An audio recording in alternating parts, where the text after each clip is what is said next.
자, 이스라엘 백성들의 역사를 보면 끊임없이 하나님을 배신하였습니다. 그리고 자신들의 죄에 따라 하나님께서 내버려 두면 그들이 다시 하나님을 찾고 회개하며 돌아오면 또 하나님께서는 긍휼히 여기사 그들을 다시 회복시켜 주셨습니다. 다시 회복이 되어서 평안이 찾아오면 그들은 다시 우상을 찾고 하나님이 싫어하시는 일을 반복합니다. 배신을 합니다. 그러다 이웃의 강대국에 의해 멸망을 당해서 노예로 팔려가고 비참한 생활을 하다가 다시 회개하며 돌아옵니다. 이것이 구약의 역사입니다. 오늘 본문의 말씀도 마찬가지로 사울은 마음이 교만해져서 하나님께서 명하신 명령을 준행하지 않습니다. 계속된 전쟁에서의 승리에 의한 교만함이 아닐까 싶습니다. 우리 사울이 처음 왕이 될 때를 한번 생각해 보길 원합니다. 선지자 사무엘이 그에게 기름을 부어서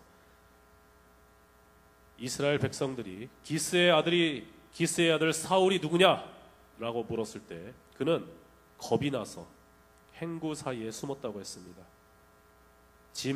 수마우물 사이에 숨어서 두려워했던 그를 이후에 하나님께서는 성령을 부어주셔서 담대하게 만들어주셨습니다. 그 후 사울은 성령님에 의해 강대한 왕이 되었음을 우리가 잘 아는 사실입니다. 어느 날 사무엘은 사울에게 여호와 하나님의 말씀을 전합니다. 지금 가서 아멜렉을 쳐서 그들의 모든 소유를 남기지 말고 진멸하되 남녀와 소아와 젖먹는 아이와 우양과 약대와 나귀를 죽이라. 그리하여 사울은 아멜렉을 치고 모든 사람을 진멸하였습니다. 그러나 가장 좋은 것 또는 기름진 것, 어린 양과 모든 좋은 것은 남기고 진명키를 즐겨 하지 아니하였습니다. 그 후에 여호와께서 사무엘에게 말씀하십니다. 내가 사울을 세워 왕 삼은 것을 후회하노니 그가 돌이켜서 나를 쫓지 아니하며 내 명령을 이루지 아니하였음이라. 사무엘이 사울에게 가서 이렇게 전할 때에 사울은 이렇게 말을 합니다. 당신은 여호와께 복을 받으소서.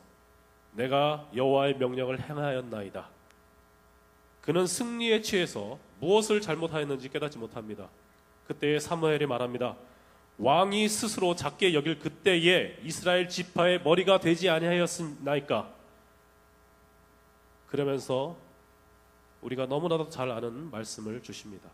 순종이 제사보다 낫고 듣는 것이 수양의 기름보다 나으니 이는 거역하는 것은 점치는 죄와 같고 완고한 것은 사신 우상에게 절하는 죄와 같음이라. 왕이 여호와의 말씀을 버렸으므로 여호와께서도 왕을 버려 왕이 되지 못하게 하셨나이다. 이렇게 얘기를 합니다. 여기서 우리는 사울의 배신을 한 번 더 보게 됩니다. 사울이 왕되기 이전에 이스라엘 백성이 하나님의 통치 방식을 싫어해서 왕을 달라고 하나님께 구한 것, 그 자체를 하나님께서는 사무엘을 버린 것이 아니라 선지자 사무엘을 버린 것이 아니라 하나님을 버린 것이라고 말씀하십니다. 우리의 삶을 돌이켜보길 원합니다. 저와 여러분들이 교회에 나와 예배를 드리고 하나님을 섬긴다고 하지만 하나님을 배신한 역사가 얼마나 많습니까? 나의 삶에서 끊임없는 선택 중에 하나님을 잊고 세상을 택할 때가 너무나 많은 것 같습니다. 그것이 자의든 아니면 어쩔 수 없는 선택이든 사울의 일화를 보면은 그의 단순한 생각 때문에 버림받게 됩니다. 우리도 사울과 같이 언제든지 우리의 단순한 생각, 나의 생각, 내 생각대로 하는 것 때문에 하나님을 배신할 수 있는 상황이 없다고는 말할 수 없습니다. 우리가 그러면 어떻게 해야 할까요? 어찌하여야 하겠습니까? 우리의 삶은요, 하나님 없이 단 1초도 살아갈 수 없는 나약한 그리고 연약한 존재입니다. 제가요 1995년도에 미국을 갔습니다. 그래서 2006년도까지 11년 동안 미국에서 있었는데, 제 미국 생활을 세 글자로 표현하자면 이렇습니다. 따라 보시겠습니까? 생, 고, 생. 다시 한번 따라해 봅시다. 생, 고, 생. 예. 아까도 말씀드린 저희 아버님께서 목사님이셨는데 48에 돌아가셨어요. 한참 교회 세우시고 참 좋을 때 그때 돌아가셨는데, 그리고 나서 그때 돌아가실 때 제가 재수를 했습니다. 예, 또 그러면서 뭐 여러 가지 어려운 일들이 많이 겹쳤죠. 그리고 나서 미국을 건너가서 음악을 전공을 하니까 이제 음악을 하겠다고 이제 미국을 갔습니다. 그리고 나서 저희 어머니와 누나와 이제 셋이서 같이 갔지요. 갔는데 어머니께서 이제 잠깐 한국에 들어오시고 저와 누나가 미국 간 지 얼마 안 돼서 있었던 일입니다. 저희 누나가 바이올린을 전공을 했는데 조금 돈을 벌어보겠다고 아이들을 가르치려고 한인 신문에 광고를 냈었습니다.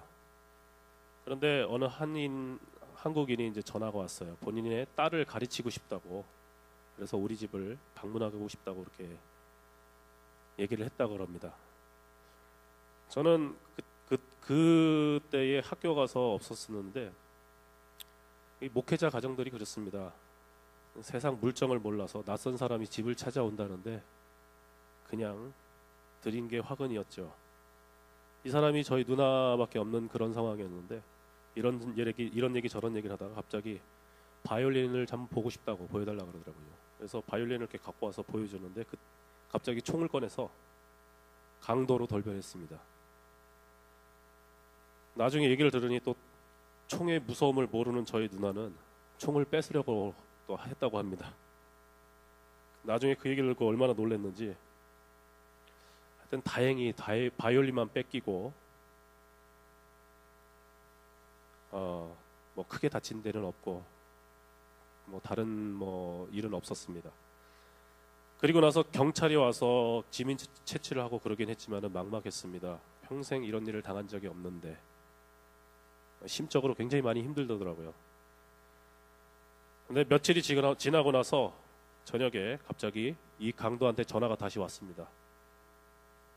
하는 얘기가 자기는 조폭인데 자기 부하가 모르고 한 짓이라고 바이올린을 돌려주겠다고 합니다.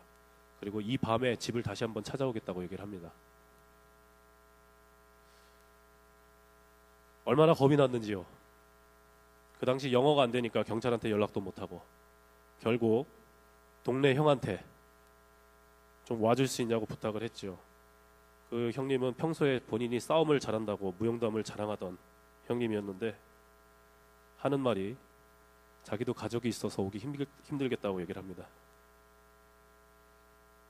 그날 밤을 얼마나 무섭게 뜬 눈으로 세웠는지 모릅니다. 다행히 그 강도는 오지 않았습니다. 그때 느꼈습니다. 이 세상의 사람은 전혀 의지할 곳이 못 된다. 도와줄 사람은 아무도 없다. 오직 하나님밖에 없다. 내가 의지할 곳은 하나님밖에 없음을 배웠습니다. 그리고 나서 몇 달이 흐르고 나서 기적이 일어났습니다. 이 강도가 같은 범행을 저지르다가 붙잡혔죠. 그래서 바이올린도 찾고 또 저희는 진짜 겁이 없어서요. 또 법정에 가서 증언을 하고 오더라고요. 나중에 이 사람이 나와서 또 해코지하면 어떨까 걱정이 많이 되긴 했는데 참 대담하더라고요. 그래서 하여튼 그러한 어려움이 있었습니다. 그리고 나서 제가 또 경찰하고 인연이 많더라고요. 한국에서는 평생 경찰하고 만날 일이 없었는데 미국에서는 죄 지은 적도 없고 그랬는데 왜 이렇게 경찰하고 자주 부딪히는지 모르겠습니다. 미국 경찰들은요 또 등치도 좋고요 무서워요. 예, 한국 경찰들은 동네 아저씨 같잖아요. 죄송합니다. 우리 저기 집사님 남편 계신데 이런 얘기 있어서 죄송한데 제가 그 목소리가 좀 크지 않습니까? 그래서 목소리가 커서 봉변을 당했는데 학교에 다니면서 있었던 일입니다. 학기가 시작돼서 등록처에 가서 등록을 하는데 거기 일하는 직원이 동양이라 그런지 좀 저를 무시하면서 함부로 대하더군요. 그래서 저는 또 이 어떤 정의감이 좀 있어요. 그래가지고 그런 것을 잘 못 봐서 영어도 잘 못하면서 그 당시에 너는 어떻게 학생한테 여기 돈도 많이 내는 학생한테 이렇게 대하느냐고 큰 소리를 쳤더니 자기도 아르바이트 학생이라 그러면서 자기도 큰 소리를 치더군요. 말문이 막혀서 아무 소리 못하고 나왔는데 그 다음날 수업 시간에 경찰이 찾아와서 저를 잡아가거든요. 그래서 학교 경찰서에 가서 앉아 있으니까 정말 이만한 경찰이 제 뒤에 앉고요. 또 다른 경찰이 앞에서 저랑 얘기를 하고 있습니다. 만약에 거기서 제가 난동을 피우면 또 뒤에서 경찰이 이렇게 확 잡아버리려는 그런 것 같습니다. 하여튼 어쨌든 간에 제가 거기서 난동을 피웠다고 그렇게 얘기를 하더군요. 목소리가 단지 컸을 뿐인데. 그래서 저도 너무 어이없고 황당한 일을 당해서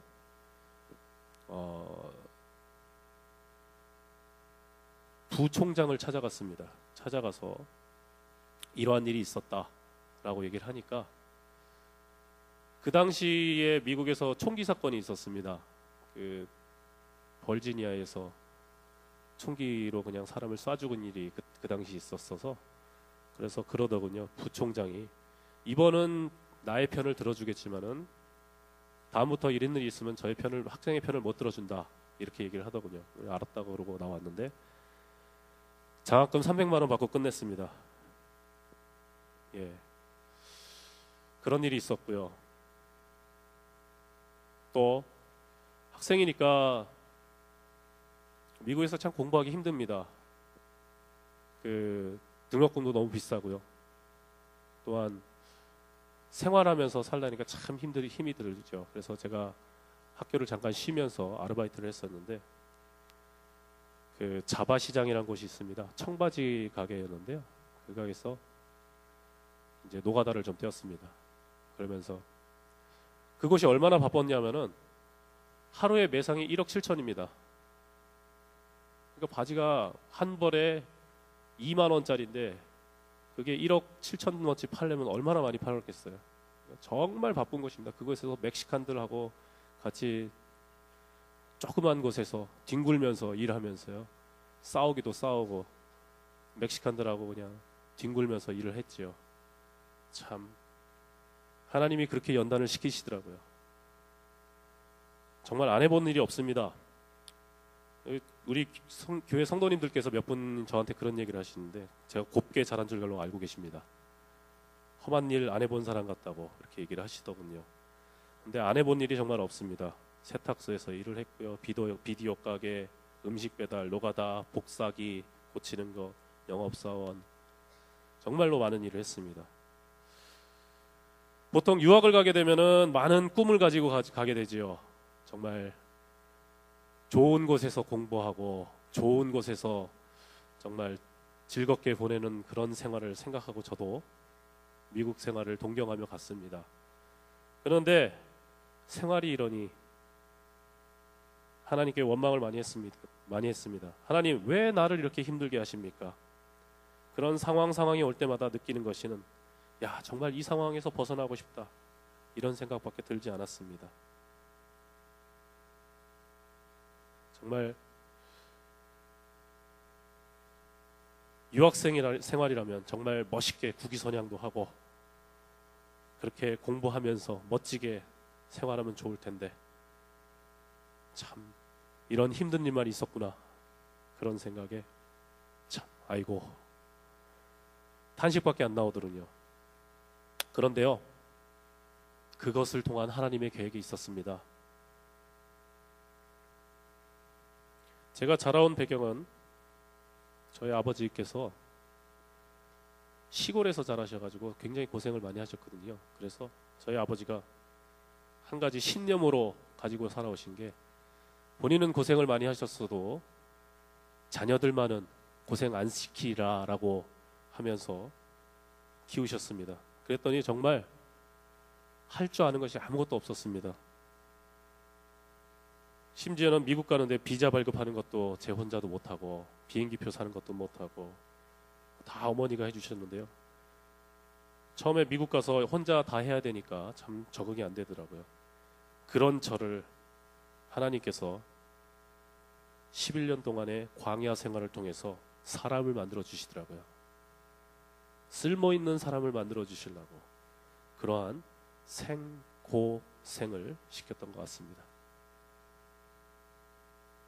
정말 지금 저는 무서운 것이 없습니다. 다 당해봐가지고요. 하나님께서 이렇게 연단을 시키니까 사람 구실을 하게 되더라고요.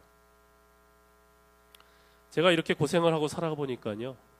야, 정말 나를 지켜주시는 하나님이 너무나 감사하고 하나님 없이 난 못 살겠다 하는 생각이 더 들고는 합니다. 그러한 생고생을 하니까 하나님만이 나의 전부이고 하나님을 배신하면 그렇게 살면 안 되겠다는 생각이 더 듭니다. 자, 본문으로 돌아가겠습니다. 사울은 인생이 승승장구하니까 교만해졌습니다. 그렇게 교만해지니까 자기 눈에 좋은 대로 사는 신앙을 가지게 됩니다. 여호와 하나님의 목소리를 듣지 아니하게 됩니다. 그의 배신으로 하나님에게 버림받는 그런 지경까지 이르게 됩니다. 결국 그는 어떻게 됩니까? 전쟁에 패하고 자살을 하게 됩니다. 이 얼마나 비참한 인생입니까? 여기서 우리는 사울의 인생을 통해 교훈을 얻게 됩니다. 아마도 하나님은 사울을 유기하면서 사울을 죄의 길에 빠지게 되는 것을 그냥 내버려 두면서 그의 욕심대로 사는 것을 놔두면서 우리에게 교훈하시려고 하는 것 같습니다. 우리는 그렇게 살지 말라고, 하나님을 배신하며 살지 말라고 그렇게 교훈을 하시는 것 같습니다. 그러나 우리의 삶은 어떻습니까? 끊임없는 배신과 회개, 회복, 그러한 반복을 하면서 또 죄를 짓고 하나님 앞에 타락하며 사는 인생, 그리고 다시 깨지고 아파서 하나님 앞에 두 손 들고 회개하며 돌아옵니다. 천부여 의지 없어서 손 들고 옵니다. 결국에 하나님께서 선택하신 방법은, 나의 죄로 인해서 하나님께서 선택하신 방법은 그의 아들을 십자가에 내어 주었습니다. 우리의 죄로 인해 내가 선택한 방법, 내가 생각한 모든 것조차 어쩌면 하나님 앞에 죄가 될 수 있기에, 또 하나님께서는 우리의 약한 모습을 아시기에 독생자 예수 그리스도를 이 땅에 보내시어 나의 죄를 담당하게 하셨습니다. 이스라엘 백성의 배신, 아니 우리의 배신으로 인해 하나님께서 선택하신 이 방법은 완전하시고 완벽하신 사랑입니다. 여러분 믿으십니까? 그의 사랑을 믿으십니까? 그의 사랑이 완전하심을 믿으십니까? 우리 예수님은요, 얼마나 많은 배신감을 느끼셨을까요? 죽음을 불사하고 예수님을 따르겠다던 베드로도 예수님을 부인했고요. 십자가에 달리셨을 때는 정말 그의 마음이 얼마나 찢어지고 아팠을까요? 예수님을 따르던, 그 전에 따르던 모든 무리들이 그의 앞에 서서 예수님을 십자가에 못 박으라고 소리 지를 때 정말로 마음이 많이 아프셨을 것입니다.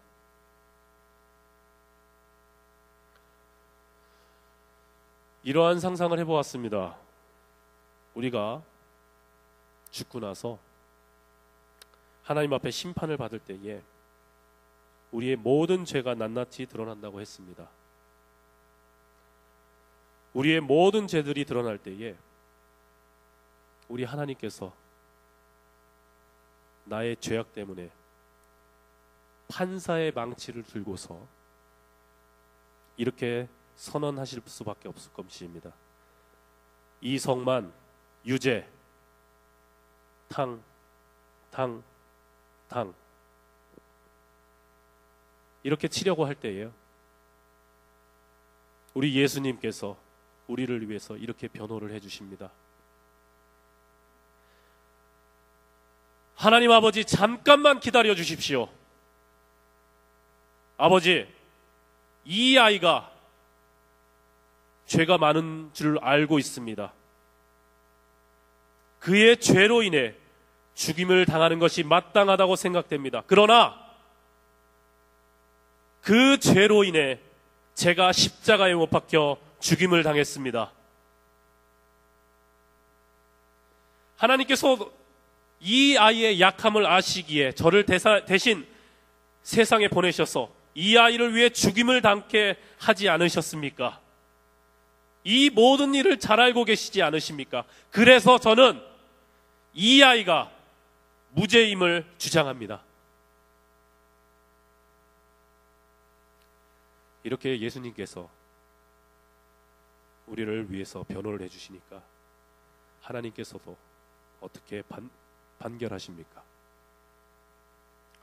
이성만 무죄, 당.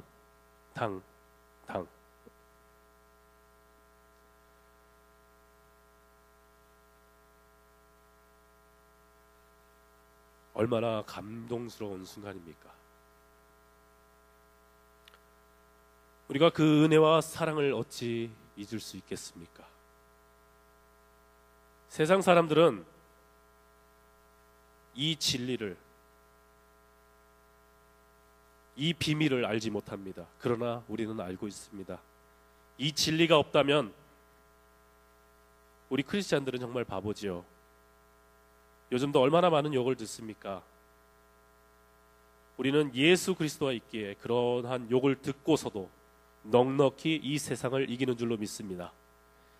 나를 변호하시는 예수 그리스도가 계시기에 우리가 이 세상을 넉넉히 이길 줄로 믿습니다. 말씀을 마치고자 합니다.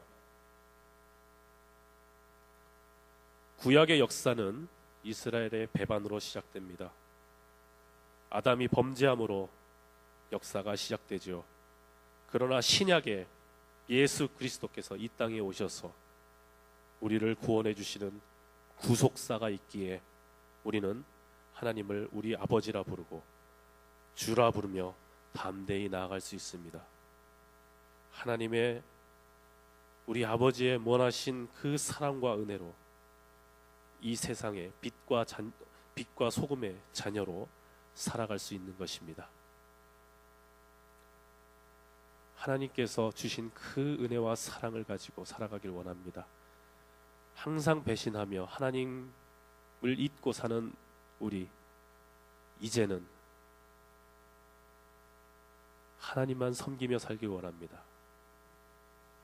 하나님께서 정말 나의 죄를 위해서 예수 그리스도를 보내시어 우리를 구원하셨습니다. 이 세상에 그 큰 사랑보다 어떤 사랑이 더 크겠습니까? 여러분, 힘드십니까? 어려우십니까? 삶이 여러분을 짓누르고 계십니까? 고통이 여러분에게 찾아옵니까? 건강에 문제가 있습니까? 자녀의 문제가 있습니까? 가정의 문제가 있습니까? 그런 어려움이 있을 때마다 우리 예수 그리스도를 생각합시다. 나를 사랑하셔서 이 땅에 오셔서 나를 위해서 변호해 주시는 우리 예수 그리스도의 그러한 기도와 또한 우리 하나님의 그 무한하신 사랑을 생각하면서 살아갈 때에 정말 우리는 배신할 수 없을 줄 믿습니다. 하나님만을 사랑할 줄로 믿습니다.